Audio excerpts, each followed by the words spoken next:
Graham, a bit different today, training at the ABAX just to freshen things up a touch? Yeah, a little bit of a freshness today, doing things slightly differently, and we need to. We've fallen into a little bit of a rut, and we need to make sure we get out of it. Yeah, is there an element of trying to get the players to play with that freedom and exuberance that we saw earlier in the season, and to try and enjoy it a bit as well? I think when things go terrifically well, you take a lot for granted, and I never get too carried away when things go brilliantly well, and I always try and keep my feet and our feet on the floor. When things aren't going so well, I don't get too down either. I'm quite a philosophical and factual person. It's never quite as bad as you think, and it's never quite as good as you think. And there's always margins between victory and defeat, and at the moment the margins are in the wrong place from our point of view. But we're a young and a learning squad, a young and a learning side. Early on in the season there was a lot of mistakes being made. We know that there's been a lot of churn and a lot of change in the squad. We know that there's a lot of big players on the sidelines. We know we've got to get a lot right to win football matches right now. So I don't think anybody here is panicking about the run of results we've got. Nobody enjoying it, enjoying the results. But we're just working away at the things we know win football matches, being honest with ourselves, and we'll change it around. Yeah. Is there any change in the way you do things? I don't know, with the psychology. Obviously, you slight change with the training here at the ABAX, but the psychology, the tactics. Do you pick other bits apart as well to look at what you can change? Well, we spent, Macca and I left the ground probably, 2:15 in the morning after the game the other night. We talked and talked and talked. We drew different people in to talk to and pick their brains and try and understand, where we thought we were going wrong. And we identified 5-6 areas where things needed to be developed if we were going to get better. So we've looked at those 5 or 6 areas. We've done some work with the boys yesterday, and we're doing some more work, this morning. And bit by bit, step by step, you need to get back to winning ways. So it's a question of taking the relevant steps, being very detailed in your analysis, and making sure you take action to correct the things that are wrong. Yeah, so it's one of those where there's not just one element. It's kind of I guess it's going to be more complicated, isn't it? Because you've got personalities, you've got different players, and you have to deal with them in different ways. So it's highlighting exactly what it is and then working on it. Yeah, it's, as you rightly say, it is a complex process. So you've got a lot of people, a lot of new people working together for the first time. They're learning the club, they're learning each other. They're all very young. You haven't got banks and banks of experience. Sometimes things that you expect to happen naturally, you don't realise aren't happening because you've got so little experience there and so little know-how. So maybe as a manager you take things for granted and you think, I hadn't realised that there were those gaps in what we're doing. And I've never worked with so many young players in the past, and perhaps there's things in my managerial repertoire that aren't there because I've always been used to a little bit more experience and I've taken things for granted. So it's a constant learning curve. As a manager, you've got to learn to work with your players and bring the best out of them and help them in the best way possible. As players, they've got to learn to work with their club and each other and their manager. And we're a strong enough group of people. I think we trust each other enough, enjoy working with each other enough to find our way through it. Yeah, I remember you saying when the new players came in January that there's no pressure on them to hit the ground running because it's tough when you're in a new environment. You may be looking for houses, etc., and you might not be 100% on the football. Does that apply to one or two of them at the moment, do you think? Well, I think in an ideal world you want people to come to their new club and hit the ground running. That's ideal. Is it realistic? Of all the lads I've ever brought in, some of them do that, many don't. And you have to accept that when you make change and you bring new people together, they take time to learn each other, learn the club they're at, learn the area they're living in, and so on and so on.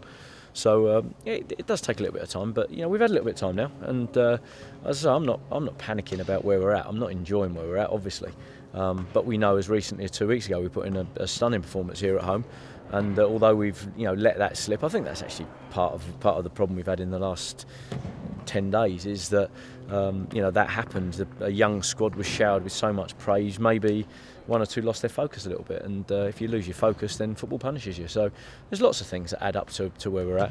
I'm not really interested in the past now. We can't change that. It's happened. We are where we are.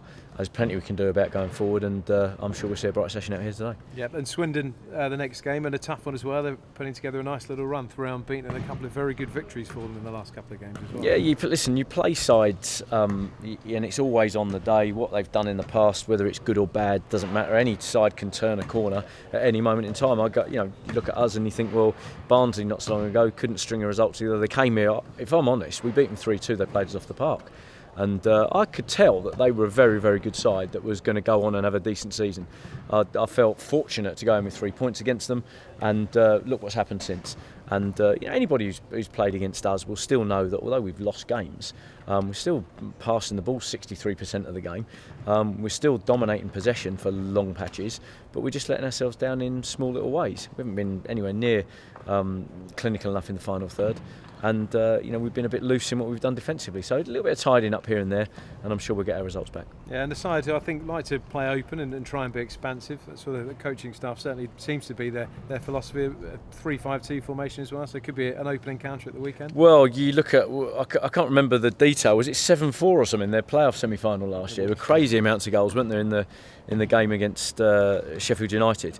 And it wouldn't surprise you if there's a lot of goals at the weekend, because you've got two sides that like to go forward. Yeah, and you've also got a striker in Jose, who's the headline maker really for them at the moment. Hat-trick at the weekend, 5 at his last 2, and he's a player full of confidence. So one, obviously, you'll have to keep an eye on. You know me, my philosophy is always the same, which is that it's very much about the lads we've got and what they do, because while we've got the football, no player on any opposition side makes any difference. It's very difficult for anybody to hurt you when you've got the ball. So we're all about focusing on us and the ball, making sure we dominate possession, making sure we take our game forward, making sure we get the very best out of our lads, and if we do, then we'll win. Have you had the results of Chris Forrester's scan yet, Graham? Yeah, Foz has got a disruption, but not a disruption that needs surgery, and not a disruption that should keep him out for too much longer. So positive news from him. Yes, there's a problem, but not the sort of problem that we're too concerned about. Yeah, well, that's fantastic news, isn't it? That will give you a bit of a boost, because he's been such an influence, hasn't he, since he arrived?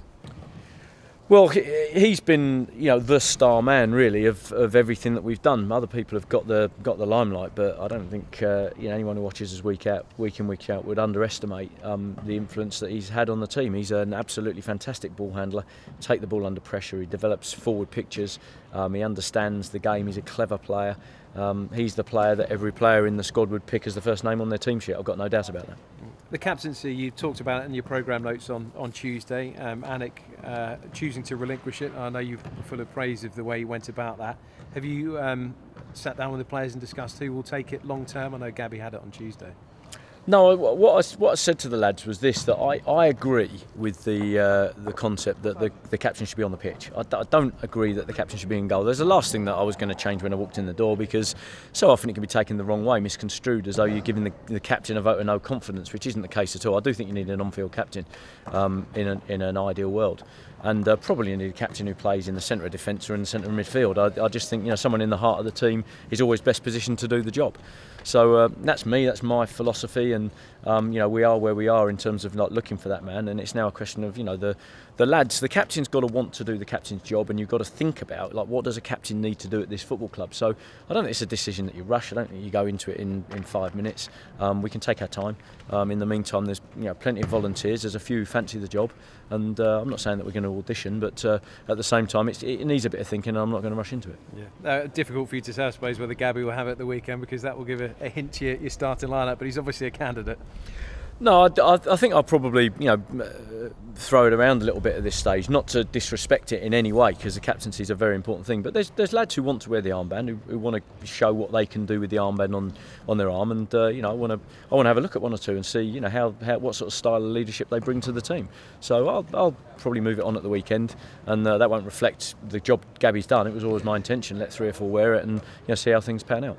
We've had a glimpse of Adil Nabi so far, a cameo at Gillingham, and then he started against Bradford, out of the squad for the last couple.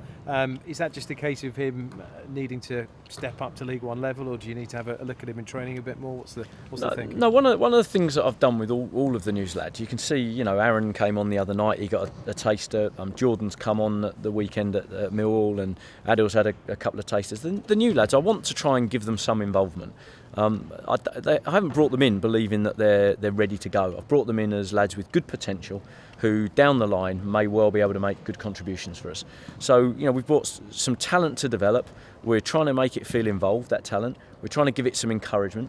by the way we handle it, but at the same time, we need to make sure that nobody gets too precious about the fact that their involvements in the early stages of their time here are going to be probably limited. And as the development happens and as the growth of the player happens, so the involvements and the opportunities will tend to develop and grow.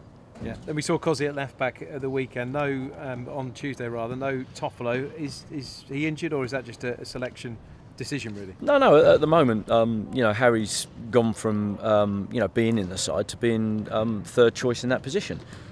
He was left out after the Chesterfield game, and Foxy was selected ahead of him for the cup game, and Foxy did very well. Cozzy is a player I haven't seen a lot of at all. He's a player that everybody at the club tells me great things about, and he's back fit and he's training and he's showing some good moments. So he's gone in ahead of Foxy. No one's really put their mark on that left back position since Callum went out.